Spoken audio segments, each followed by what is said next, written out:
Hey guys, my name is Devin. I'm going to be teaching you all the 5 steps to a conversation. This is a system to a planned conversation, a system to build impulse. What impulse means is the person's going to be buying the product not tomorrow, not the next day, but now, right? And so it's a 5-step process to lead the customer exactly kind of where we want to go. This doesn't mean that every customer is going to buy. In fact, most won't. Nonetheless, though, this does help get and find our customers who actually have a problem, allow us to fix it using a systemized manner, and actually help them purchase our product, right? And so we're going to start out with the introduction. Now, this is the first thing the customer sees, right? At the door, effectively, we want to be as inviting as possible, especially for a stranger at the door. And so the best way to do that is when we're going to knock on that door, we're going to give a broomstick between us and that door. The reason we do that is because it effectively gives the customer more comfort to come outside into our space, right? Now, I say our space because it is quite literally our space also at this point in time. Now, what that's called a broomstick method. And so realistically, broomsticks come in all shapes and sizes. If you're a taller person, you want to do more of a broomstick between you and the door. Then, of course, what we have is what I would call this the triangle, right? Our eye contact, our smile, and our hands. We want to be inviting and bring the customer in. So we want to wave and nod, right? Effectively, the customer right now, whenever we knock on that door, they could be reading, they could be watching a movie, they could be cooking, right? We're effectively coming into their space and we want to be a little bit more interesting in whatever they're doing right there. And so with that being said, we want to be as inviting as possible. We also want to do our C factors. So something you're going to find along the way is there are a lot of acronyms in this. With the C factors, you want to smile. We do that because it effectively is contagious, and so they're going to smile also. We want to do eye contact. It builds trust. If I'm looking around like this, I'm not looking at the customer, they're not going to trust me, right? People trust people who give eye contact. People are confident, right? And then effectively, what we also want to do is have enthusiasm. The reason we do that is because it builds curiosity. And it builds excitement in our product, right? If we're not excited about our product, why would they be? And so effectively, we want to be enthusiastic. Also, we want to do what's called CBL. Now, this is confident body language. When I'm at the door, I'm not going to be shrunk away like this, looking around nervous. Effectively, at the end of the day, I want to be confident in my space, right? And the reason I'm doing that is because if I'm not confident in my product, once again, are they going to be? Probably not, right? Confident body language.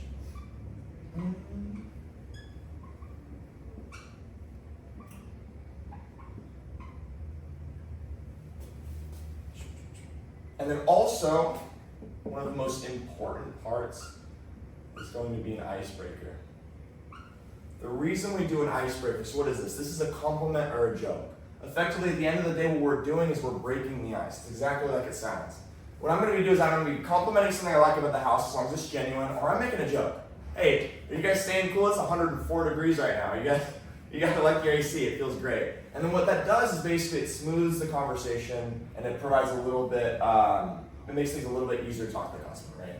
That's the introduction. If you do all of these things right, you do a good icebreaker, you have confident body language, it's going to buy you a few 20, 30 more seconds with the customer. Next, we want to do our short story. Now, this is exactly how it sounds, right? It is short. What we want to do is a few things. We want to keep it short and simple. Or kiss it, right? We don't want to kill it. So keep it short and simple. We don't want to keep it long and lengthy. If it's long and lengthy, the customer's just going to want to retreat back into their home and go back to watching their episode of Game of Thrones, right? Effectively, we keep it short and simple. We show them, hey, your time's important, so is mine. I want to be as quick as possible. It leads you exactly where I want to go, right? And so, with that being said, there are 3 things we do in the short story. It's quite easy. Who we are, I'm Devin, I'm with friends here. We updated all the fiber lines so people can get up to 7 gigs of fiber optic internet now. Who? Once again, I'm Devin with friends here. We updated the fiber lines so each house can get faster internet. Right? Simple, it's 1 sentence, moving on. Now this is what I like to call the meat and potatoes of the 5 steps to a conversation, right? The presentation. At the end of the day, we're not selling cars, we're not selling houses, it's internet. Everybody uses internet. At the end of the day, though, we do want to effectively fix a problem. At the end of the day, the average person doesn't switch their internet for every maybe 3-6 years. So with that being said, we have to actually provide like a hot spot to touch on so the customer feels comfortable switching, right? They have to have a reason to do it. They don't want to just switch their internet. Average person's not switching their internet every 4 months, right?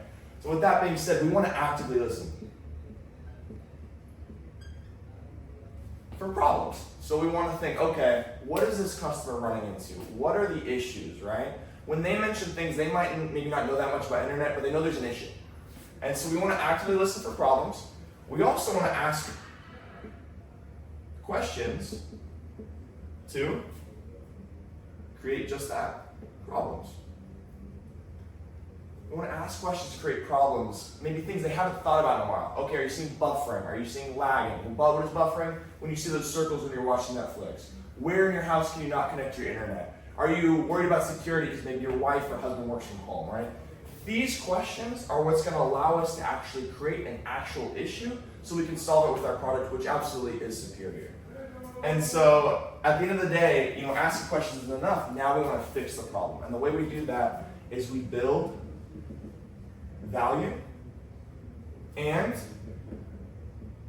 keyword, impulse in our product, right? Impulse to buy now because we're fixing a problem, so it actually makes sense why they're switching. And so at the end of the day, something to keep in mind is this is a lot of internet talk, a lot of talk about maybe fixing something. At the end of the day, the reason that we're at their door and we're a human being, we're a person, is because at the end of the day, we're there to make a relationship too. We're not just selling a product, we're selling ourselves. With that being said, we want a CPR. Another acronym, very familiar. We want to create a personal relationship with the customer, right? We want to ask them about fun things. If you see a picture on the wall and it looks like they had a fun trip, hey, break the conversation, ask about that. And then when you go back into it, you can talk about internet in a second, right? The way we do that is another system. Once again, we don't want to be just shooting blind. We want to effectively know what we're doing and be there with a purpose. And so that system, you guys have probably already seen, is FORDS. Now this is, once again, another acronym. It stands for family, occupation, recreation, dogs, dreams, and we're in Texas, so definitely sports. At the end of the day, most of the conversation is going to be right here in the presentation. So we're building the value, fixing a problem, and really just making a friend.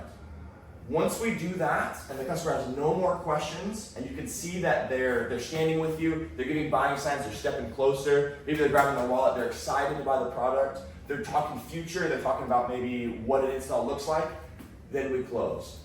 And so, there are 5 parts to close. We don't want to hesitate. We want to avoid silence. And then effectively, we want to ask a certain type of question. We don't ask, oh, do you want to buy the product? Because that allows them to say yes or no. So what we ask is a particular type of question. We ask a yes question. The reason we do that is because effectively, we want to lead the customer to say yes or yes, right? And so at the end of the day, what's better for you on the install, morning or afternoon? What do you prefer, credit or debit? How are we going to pay for this, right? Do you want the install on Monday or on Tuesday? Because if they say Monday, they're saying yes. If they say Tuesday, they're saying yes, right? We also want to close with action. And most importantly, we're not just hoping they buy the product. We're assuming the sale. Avoid silence, no hesitation. Close with action, assume the sale, and ask a yes question. Don't say, hey, do you want this maybe? If the customer's been standing with you probably for about maybe 8-10 minutes, they're probably to some degree interested. They would have walked inside their house, right, if they weren't. And so at the end of the day, assume the sale, be confident. Worst case scenario, what do they say? No? You already received probably 20 no's prior. It's okay. So at the end of the day, nonetheless, if they're still with you, you've solved their problems, we're going to close. Now, most importantly, we don't get compensated when the person signs up for the product. We get compensated when they get installed. So with that being said, there's another very important step to this called the rehash. So what the rehash is it stands for remember, everyone has another sale hidden. At this point in time, effectively, we want to not just assume the sale, but assume the referral. You have the chance to effectively do twice as many sales as the next person simply by asking what question? Who else do you know also wants the product? Who else do you know is also having issues we talked about? Who else do you know is also running into those dead spots in the home? Because at the end of the day, you can turn one sale into two. And I promise you the second yes is a lot easier than the first. Another thing to consider is during the rehash, we want to do a few things that are very important. We want to ensure that install. So what we want to do is we want to go over the CSA form. We want to effectively talk about any drop work. Drop work is when Frontier comes in, splices open the ground, lays a permanent fiber line down, lays a sidewalk over the top, effectively to make sure that the customer doesn't receive any sort of surprises. Customers don't mind negatives, they hate surprises, and I promise you if you ask them that, they will confirm that.